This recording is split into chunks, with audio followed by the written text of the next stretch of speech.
our natural assets, and the whole space about training of human capital to run our tourism assets and tourism products.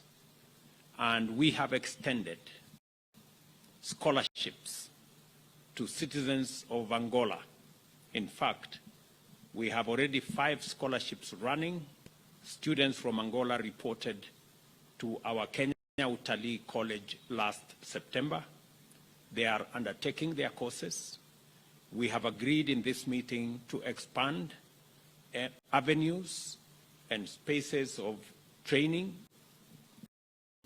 for citizens from both sides in the areas that we have competitive advantage. We have also agreed that this expansion of opportunities will ensure that students and citizens from our 2 countries benefit from the training facilities that we have. You've just seen another MOU signed here on training of government officials under the Kenya School of Government and the equivalent in Angola. You've also seen an MOU here signed on diplomatic training for our diplomats.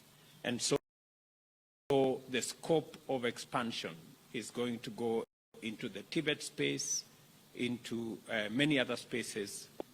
And as we cement and consolidate our relations, there will be additional opportunities for our citizens to benefit facilities on both sides of the divide. On the matter of DRC, President Lorenzo has demonstrated great statesmanship in his stewardship of both the ICGLR process as mandated by AU and the mediation efforts between DRC and Rwanda. And that is in harmony and in synchrony with the Nairobi process.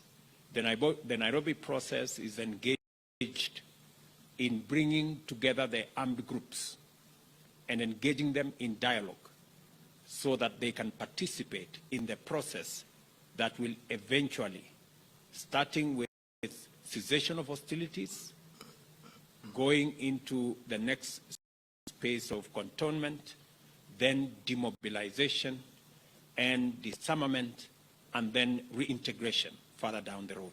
That whole process has to be a process that involves EAC, the DRC administration, and all the armed groups, including the M23. And in that process, we are all aligned. In fact, when the cantonment finally happens, Angola will be providing troops that will guard the cantonment sites. So what we are doing as East African force and what Angola and SADC and the other partners are doing under the ICGLR process is in synchrony and is in harmony. And it is about, as a sister country in our region that has yearned for many years for stability and dealing with a conflict situation so that they can engage in development and in progress and enjoy prosperity like the rest of the citizens of our